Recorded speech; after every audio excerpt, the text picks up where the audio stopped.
J'aimerais qu'on continue sur la relation maître-élève. Thomas, maintenant tu le connais bien, vous avez partagé des bons trucs ensemble. Comment il a pris ses marges d'évolution après la Loue, tout ça, si tu t'allonges sur les années, qu'est-ce qui a fait qu'il a vraiment évolué en Infavu? Du coup, c'est la dérive, la vision, il a On plus a beaucoup regardé. travaillé déjà sur la dérive, Ouais, sur la façon de poser, parce que la façon de poser est très importante. Ah ouais, bah ça. Ça, et la manière de poser qu'il avait ne correspondait pas à la pêche que je pratique Puis au beaucoup. profil de rivière aussi. Au profil de rivière, ouais. Moi, j'ai une façon de pêcher qui est à éliminer un maximum de paramètres. D'accord? Quand tu pêches en infavu, si tu te mets trop de paramètres à gérer, tu n'arrives pas à le gérer. Trop de choix tue le choix. Non, mais trop de paramètres à gérer, Ouais.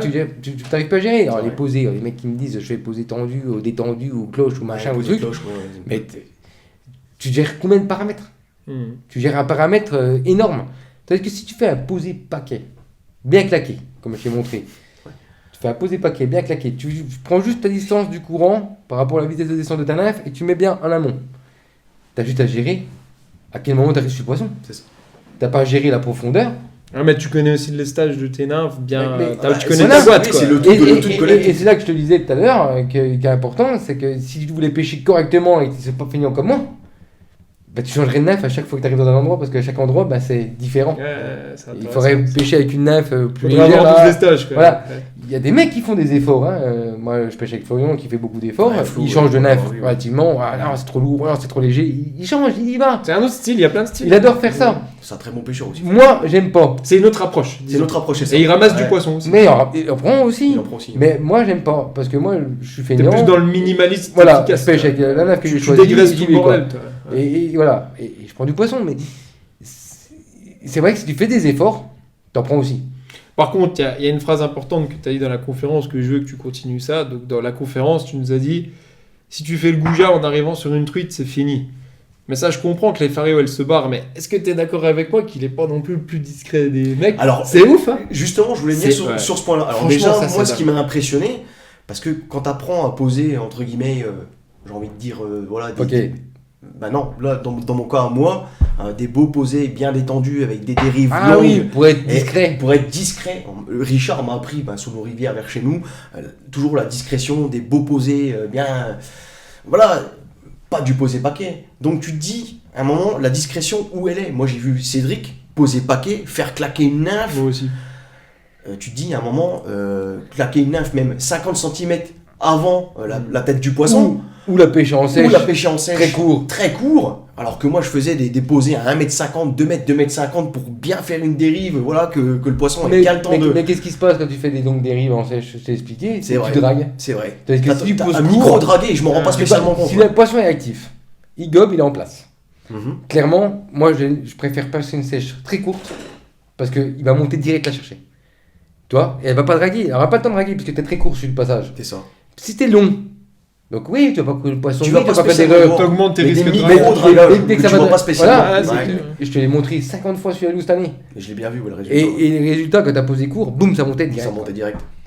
Mais et puis que t'as plein de petits courants, t'as des caillasses, tout ça, tu peux pas poser long. Non. T'as soit elle suit le courant, ton fil suit et il faut poser très court sur le poisson. Alors pas non plus, des fois même sur la tête tu lui poses, mais il faut que ça soit Et c'est devant ça, elle. moi c'est ça qui m'a impressionné. Alors, tu te dis, il y a un moment, attends, Tout ce qu'on t'a appris. Ouais, en tout ce fait, qu'on m'a... ouais. Là tu casses toutes Ouais, les règles. ouais. Donc tu te dis à un moment, c'est vrai qu'on peut parler de tes nymphes, on va peut-être venir un peu sur le sujet après, je pense, avec Stan et tout, mais c'est vrai que par exemple, en début de saison, bon, tu viens avec ta 9 pieds soit de 6, tu poses une jig-off en bit de 8 avec hameçon de 18 ou hameçon de 16, tu lui mets à 50 cm de la tête du poisson, moi donc, quand il m'a montré ça, je me suis dit, direct la truite elle est barrée quoi. Puis vu l'approche, parce que je connais Cédric, on peut quand même en parler, mais c'est pas non plus, il fait pas partie des plus rapides au bord de l'eau, mais c'est pas non plus le plus calme, il est entre les deux. Putain, parfois il charcute et il fait Mais des poissons. ça me c'est un fait- sanglier, mais après, j'ai envie de te dire, c'est positif, mais parce que je pense qu'il connaît ses rivières, il sait où se tiennent les poissons, et c'est pour ça qu'il Ouais, se mais permet moi ce que j'ai remarqué, et de c'est brûler des étapes. qu'il sait s'arrêter net C'est dès ça. qu'il voit qu'il y a un poisson, mais parce qu'il a aussi, il est équipé de la vue qu'on n'a pas. Parce Ouais, que c'est il y a ça le truc. aussi. Nous on fait les sangliers, enfin moi, toi t'es meilleur que moi, tu fais le sanglier mais t'as pas la vue qui va avec, donc tu fais le sanglier total. Alors que lui, C'est des vrai. fois il charcute certaines sections parce qu'il sait que dans la souche là il y a chat, mais quand je sais qu'il avance, vu le niveau qu'il a, je sais Mhm, bien. C'est exactement ça. Mais après, c'est une globalité d'approche, comme je dis. Il y a plein de styles. Il y a les longues dérives, il y a les hérons, il y a ceux qui charcutent. Mais attention, tout technique. Et bonne l'emploi, voilà, c'est ça. sont très bonnes. Hein. Ceux qui pêchent sur les lisses, qui font des longues posées avec des posées cloches ou des posées détendues et puis qui font des grandes dérives, c'est très bien. Hein. Ça marche très bien sur les lisses. Bien sûr. Ceux qui font de l'arbalète, qui tiennent, moi je les admire, hein, les mecs qui tiennent pendant 1 heure au bord de l'eau, 2 heures, 3 heures, à attendre le truc qui vient de passer.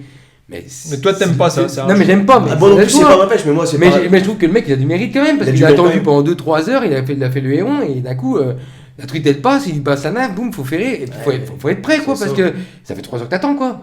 Les muscles un peu tétanisés et tout, toi, je veux dire. Moi, je reconnais, hein. Tout ça, c'est quand même, je veux dire, quoi qu'on dise, au final, la pêche à la mouche qu'on pratique, que ce soit n'importe laquelle, ça devient quasiment un sport. Parce que c'est beaucoup de concentration et d'abnégation. Ça, tu peux l'obtenir que si tu le pratiques.